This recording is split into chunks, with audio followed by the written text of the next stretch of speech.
ሰላም እንዴት ናችሁ? ዛሬ ደግሞ ስለ ትራንስሚሽን ኔትወርክ እቃዎች እናያለን። ትራንስሚሽን ኔትወርክ ማለት የተለያዩ የኔትወርክ ታወሮች አንድ ላይ ኮኔክት ሆነው ከኮር ኔትወርክ ጋር የሚያደርጉት ኮኔክሽን ሲሆን በዚህ ኔትወርክ ቮይስም ዳታም ትራንስሚት ሊደረግ ይችላል። ትራንስሚሽን ሚዲያው ማይክሮዌቭም ፋይበርም ሊሆን ይችላል። የተለያዩ የትራንስሚሽን እቃዎች አሉ። አርቲኤን፣ ኦቲኤን፣ ኤቲኤን፣ ኦኤስኤን የሚባሉ የተለያዩ እቃዎች አሉ። እነሱን በዝርዝር እናያለን። እንደተለመደው ላይክ፣ ሼር፣ ሪፖስት፣ ፎሎ ማድረግ አትርሱ። ይህን ትሬኒንግ ዶክመንት የምትፈልጉት ከሆነ ዩቲዩብ ቻናሌ ላይ ኮሜንት ላይ አስቀምጬላችኋለሁ። ሊንኩን ዳውንሎድ አድርጋችሁ መጠቀም ትችላላችሁ። እንቀጥል። አንደኛው ትራንስሚሽን ኢኩይፕመንት ኤቲኤን ይባላል። አግሪጌሽን ትራንስሚሽን ኖድ ማለት ነው።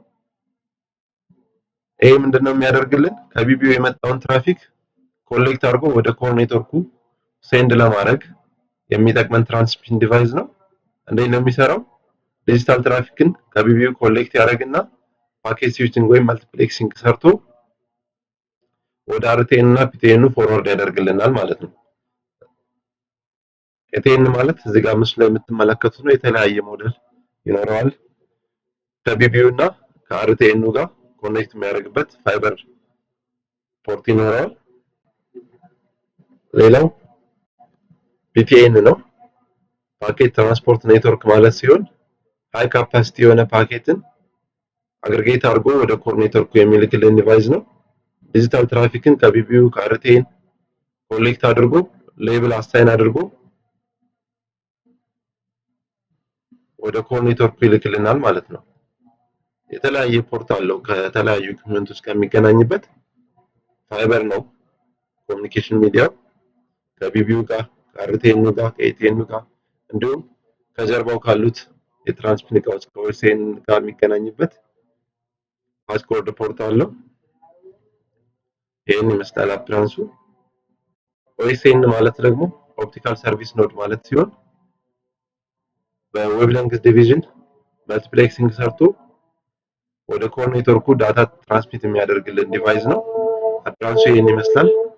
እንደ ሞዴሉ እና እንደ ካፓሲቲ ዲዛይኑ መሰረት የተለያየ ሳይዝ ሊኖረው ይችላል። ኦፕቲካል አግሪጌሽን ቦክስ ነው ማለት ነው። ኮምባይንድ ሲግናል ኦን ፋይበር ዩዚንግ ዌቭሌንግዝ ዲቪዥን መልቲፕሌክሲንግ ማለት ነው። ሌላው ሃይ ካፓሲቲ ሲያስፈልግ ኦቲኤን የሚባል ኦፕቲካል ትራንስፖርት ኔትወርክ የሚባል ትራንስሚሽን ዲቫይስ አለ። ከ100 ጊጋሄርዝ እስከ 200 ጊጋሄርዝ የሚደርስ ባንድዊድት ሰፖርት ያደርጋል። ለሃይ ካፓሲቲ የሚጠቅመን ትራንስሚሽን ኢኩይፕመንት ነው ማለት ነው። አፕራንሱ እንደ ኦኤስኤን ነው። ካፓሲቲ ብቻ ነው የሚለየው ከኦኤስኤን። አጠቃላይ ሳመራይዝ ስናደርጋቸው ትራንስሚሽን ኢኩይፕመንቶች መልቲፕሌክሲንግ ነው የሚሰሩልን ማለት ነው። ግን የተለያየ ኔትወርክ ላይ ነው። ኤቲኤን ኢተርኔት ፓኬቶችን መልቲፕሌክስ አድርጎ ወደ ቢቢዩ ይልክልናል። አርቲኤን ደግሞ ዲጂታል ትራፊኩን ወደ ማይክሮዌቭ ፍሪኩዌንሲ ኮምባይን አድርጎ ትራንስሚት ያደርግልናል ማለት ነው። ኦኤስኤን ደግሞ ኦፕቲካል ሲግናሎችን በዌቭሌንግዝ ዲቪዥን መልቲፕሌክሲንግ ኮምባይን አድርጎ ትራንስሚት ያደርግልናል። ኦቲኤንም ልክ እንደዛው ሆኖ ግን ሃይ ካፓሲቲ የሆነ ሃይ ሬት ኦፕቲካል ቻናል ነው ማለት ነው። ሌላው ኮመን ትራንስሚሽን ኢኩይፕመንቶች አይሹ የሚያጋጥመን እንደማንኛውም ኔትወርክ ኢኩይፕመንት ፓወር ፌለር ሊያጋጥም ይችላል። ዲሲ ኢንፑት ፓወሩ ሎው ሲሆን፣ ብሬከር ትሪፕ ሲያደርግ፣ ፌዝ ብሎው ሲሆን ፓወር አይሹ ሊያጋጥመን ይችላል። ኢንተርፌስ ካርድ አላርም ሊኖር ይችላል። ካርድ ፎልት ካረገ ሪሴት ማድረግ ሪፕሌስ ማድረግ ሊያስፈልግ ይችላል። ዊክ ሲግናል ሪሲቭ ልናደርግ እንችላለን። በኢንተርፌረንስ ምክንያት አላይመንታችን ወይም ፍሪኩዌንሲያችን ቼክ እናደርጋለን። እንደዛ አይነት አጋጣሚ ሲኖር ኮንፊግሬሽን አይሹም ሊኖር ይችላል። ዲቫይስ ፎልት ሊኖር ይችላል። አጠቃላይ እነዚህን የያዘ ዶክመንት ዩቲዩብ ላይ አታች አድርጌላችኋለሁ። ሊንኩን ገብታችሁ ማግኘት ትችላላችሁ።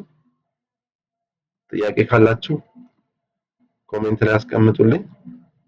አመሰግናለሁ።